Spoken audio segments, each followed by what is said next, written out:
그러니까 여기서부터 우선 문제가 있다는 거죠. 그 말씀대로. 예, 그렇습니다.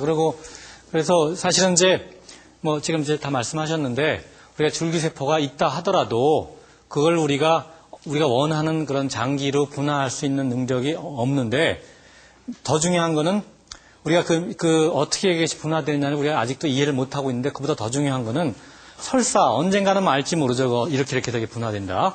근데 그걸 안다 하더라도, 그걸 조절할 수 있는 거하고는 또 다른 문제거든요. 조절은 아마 영원히 못할 가능성이 있습니다. 그게 바로 이 컴플렉시티, 이 복잡성의 문제인데, 마치 우리가 여러분이 일기예보를 이상하죠. 우리가 예를 들어서 개기일식이 앞으로 몇 년 후에 몇 월 며칠 몇 시에 있다는 걸 정확히 예측할 수가 있잖아요.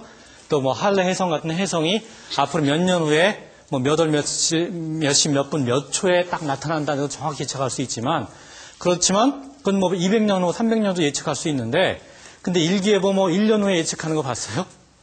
1년 후는커녕 일주일 후도 일기예보 잘 안 맞죠. 아무도 안 믿죠. 하루 정도 후는 되게 비슷하지만, 그러니까 왜 이렇게 우리가 일기예보를 예측을 못하느냐, 날씨를 예측 못하느냐 하는 문제가 바로 이거에 관련되어 있는 겁니다. 근데 우리가 줄기세포를 우리가 조절할 수 없을 거라고 생각하는 이유도 같은 맥락이거든요. 우리가 아무리 어떻게 해도 그건 아마 내 생각에 우리가 마음대로 조절을 못할 겁니다. 그리고 실제로 현재 상황에서는 줄기세포를 그냥 그대로 이렇게 자연스럽게 분화시키면 되게 거의 한 8, 90%는 암세포로 되거든요. 사실은. 그러니까 고치려고 죽여서 넣었다가 그게 암으로 돼버릴 수가 더 많을 겁니다. 훨씬 더. 그러니까 지금으로서는 도저히 우리가 생각할 수 없는 문제죠. 아직은. 사실. 자, 그 다음에 또 얘가 먼저. 제가 선생님의 강의를 볼 수 있는 게 빛이 제 시신경으로 들어가서 볼 수 있는 거잖아요.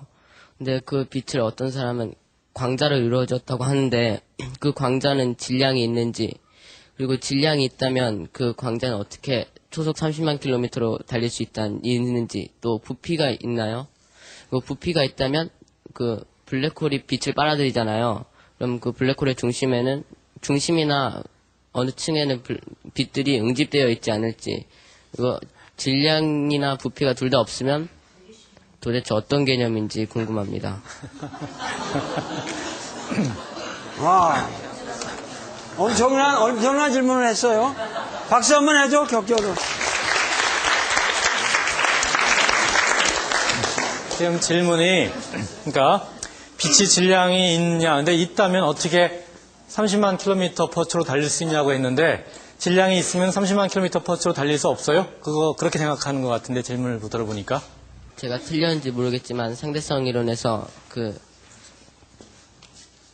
속도가요, 질량이 있는 게 속도가 빛의 속도가 되면은 그 질량이 무한대로 돼가지고 그렇게 될 수가 없다고 해가지고 그렇게 생각한 것입니다.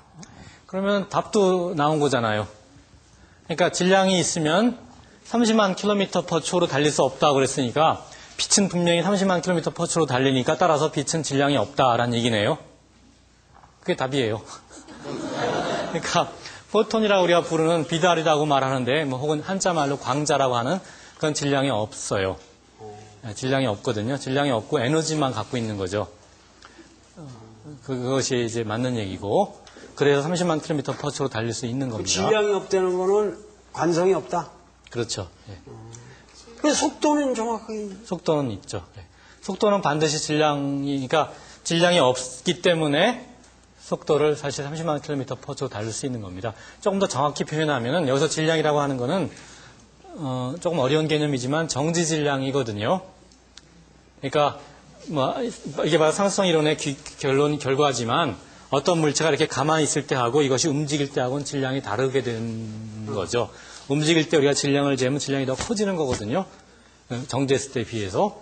근데 빛이라고 하는 놈은 지금 우리가 보통 질량이라고 하는 건 대부분 다 그 물체가 정지해 있었을 때 질량을 말하는 겁니다. 그러니까 왜냐하면 움직이면 질량이 변하니까 조금. 그러니까 빛의 질량이 없다는 거는 정지해 있었을 때 질량이 없다는 겁니다. 왜 그러냐면 그 이유는 사실은 빛은 정지해 있을 수가 없거든요. 원칙적으로. 30만 킬로미터 퍼 초로 달린다는 건 정지시킬 수 없다는 뜻하고 또 같은 얘기입니다. 그래서 그렇고 빛이라고 하는 건 물론 크기도 없는 거죠. 비달은. 우리가 예를 들어서 기본 입자 아까 양성자, 중성자, 전자 이런 얘기를 했는데 양성자, 중성자는 크기가 있을 것 같아요? 없을 것 같아요? 전자는 크기가 있을 것 같아요?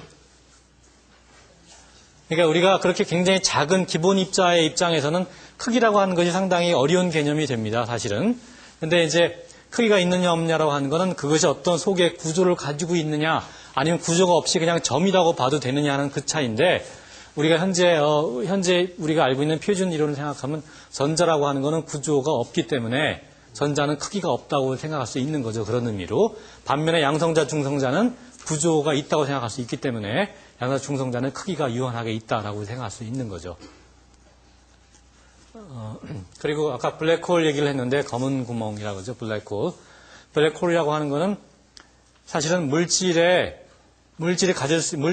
택할 수 있는 상태 중에 가장 최후의 상태라고 할 수가 있는 거거든요. 그러니까 모든 물질이 이렇게 가장 이렇게 그야말로 응축을 해서 엄청나게 이렇게 그 응축을 엄청나게 한 거죠. 그래서 뭐 심지어 뭐 보통 입자들은 물론이거니와 빛도 거기서 탈출을 못하는 겁니다. 워낙 아주 강하게 응축하기 때문에 중력이 엄청나게 강해져서 아무 녀석도 이렇게 탈출을 안 시키는 거죠. 그런 상태라서 그건 어떤 상태냐는 건 물질의 가장 궁극적인 상태라서 거기는 무슨 양성자, 중성자라는 구분도 없는 겁니다.